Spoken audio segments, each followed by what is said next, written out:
Hi, how are we doing today? Happy Friday is here. Uh, and wherever you're watching in the world, it might be a different day, mightn't it? So I know we've got lots of people all over the world watching. So let's have a little look because as we head in towards spring in the UK, we start to see different light, don't we, coming in. So we have different length of light during the day.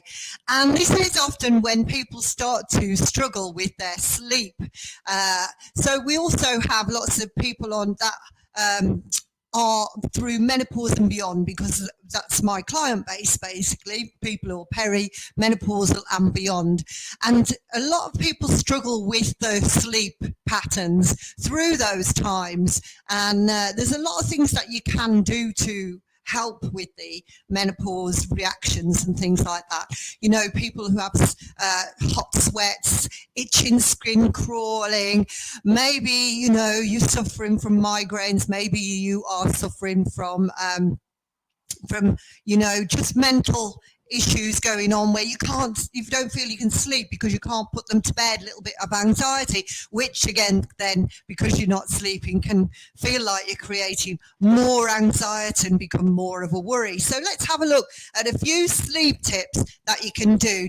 Let's cover, I have got a whole list of about 20 sleep tips. I'm not going to go all the way down there. What I'm going to say to you that is, if this is some help to you, is that I do an online plan called the Body Mind Project, and this morning we went through the whole of those 20 sleep tips and helped, you know, regulate our sleep as we move forward. And it's important to keep checking in on sleep because, you know, just because you get it right for a few months, it doesn't mean to say that's it, you've got it cracked then. You know, you'll have a look, just like eating habits can go out and beyond. You know, we can have the same things going on with the sleep tips. You suddenly realize, actually, I have changed all my sleep things. Now, one of the big ones is if you've been on holiday, that's quite a one to try and get yourself back into regulation after you've been on holiday is quite tough. So what I tend to do with my fitness holiday people before they go away, because we get up and exercise about 7 a.m. in the morning in Greece. And so 7 a.m. in the morning in Greece is actually 5 a.m. over here. So about a month before we go away, I suggest to them that they start to wake up 15 minutes before every week, like, you know, over a couple of months, about a couple of months if you can, 15 minutes, start waking up 15 minutes. So it's a gradual process of changing your body clock. And this is what we need to do. It's the same actually if maybe you've changed your job and stuff, or you're going to change job and you're going to be starting to wake up earlier. This can have an effect on your sleep patterns as well. So start to always look forward and think, right, how can I make this an easy transition? And what that is looking at those 15-minute increments of changing your body time before you go to bed. So routines and rituals are the main thing that you can do to try and assist your sleep patterns. So even weekends, okay, what we tend to do, don't we, is like we work hard all week. Our working days probably like you're waking up 6 or 7 a.m. and then you're going out and you're doing your full day's work, and you get to bed, 10, maximum 10 for your 8 hours sleep the next day. That's what we should be doing, yes? So if you're up at 6, 10's too late. You need to be in bed by 9, at least 8 o'clock. So what you need to be looking at is you need to be winding down 2 hours before you go to sleep. We need to be turning off the access to phones. That's a huge one.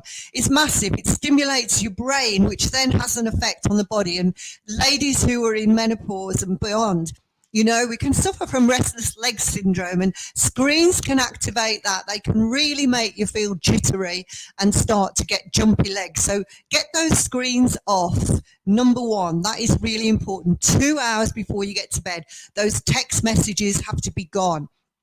Number two is that if you are someone who likes to watch television or read a book, make sure that it's a romance or it's something that isn't, again, getting you on high alert. Don't be watching an action-packed episode of something if it's going to get your adrenaline going and going to kickstart that. So check in with what you're watching, check in with what you're listening to, if you're listening to Audible or if you're reading a book. Finish the day on a happy mood, yeah? Number one, this was big, this is huge. So caffeine can have an effect with people in menopause, but if you're not affected, still do check in on any caffeine, no caffeine after 12 midday, because this can massively affect the patterns. And I know if you've been a regular coffee drinker or green tea, I'm a green tea drinker and I have to regulate that, then make sure, and tea has a certain amount of caffeine. So cut your caffeine down and keep it to before 12 in the midday.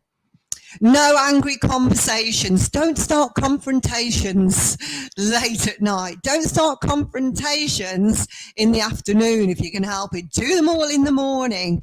If you've got things on your mind and you find that things are waking you up in the night, another tip is keep a journal next to you. So that's like your waste dump, all right? You need that waste dump of putting everything down on the journal.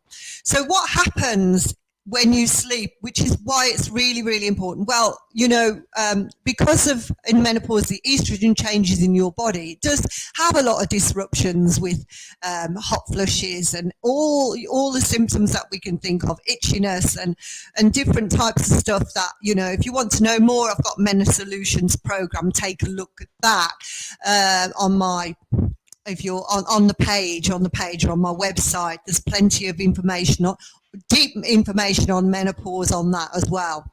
So what happens is we have something called the glymphatic system. The glymphatic system are tubes that are carrying fresh liquid to and from the brain, sending fresh liquid to the brain, and the toxic waste of the old liquid out.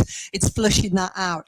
And it is more prevalent in sleep. So we need that, because all those thoughts, all those stresses, the anxiety episodes that we can get, the brain fog that we can get during menopause and perimenopause especially, and beyond, is really massively helped by this sleep pattern.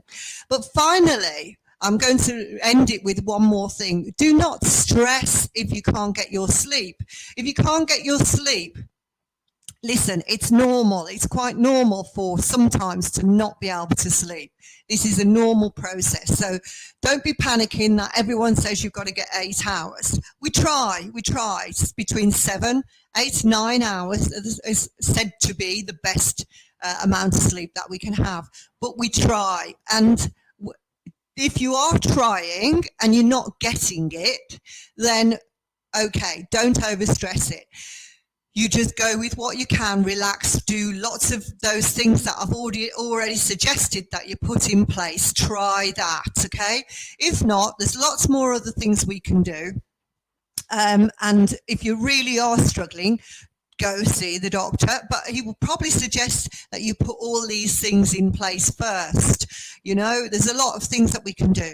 So other things that we need to look at is making sure that you've got exercise and fresh air. That's massive. Exercise and fresh air during the day, and that you aren't spending lots of time indoors. All right, because that really does have a massive effect on your body. With the light, the darkened light, with the nights now drawing out and the mornings drawing out, you will be feeling more alert. Some people are going to be better regulated with their sleep patterns during this time, but some people are going to notice the effects, and because with the darkness, melatonin, which is the sleep hormone, is stimulated, and this gives us a more tired and lethargic period, so that we can it does start to help to unwind. We get the winter, we close the curtains, we are cozy, lights off, movie on, whatever. And then we start to unwind. And now, because of the light changes in the spring, as you start to, in the spring or wherever you are, maybe the lights changing as well as will be and affecting you, then you just got to take into consideration of those and start to work with that 15-minute switch over that I was saying in the beginning of this. Maybe that's going to help you a little bit, just shifting your sleep times a tiny bit to the waking times if you can. Weekends, do try to get the same times of going to bed. Maybe a lot of people, you get invites, don't we, out at the weekends, and some people, you'll be out there till midnight, beyond 3, 4, some people, and I've done it myself in the past. But this is going to really mess up your sleep patterns for the rest of the week. It's going to make you feel energy is low. And so do try and stay with it. Start to, meet people earlier, go out earlier and get home earlier. But if you're having fun like me, you don't want to go home. And that's the problem, isn't it? Yeah, I can hear some people saying that. But Gail, yeah, we know you never want to go home. So I hope this helps. Drop into the comments if I can help you anymore on that situation, or drop me a message and I'll help you. Have a great day, and I'll be back tomorrow for some more tips.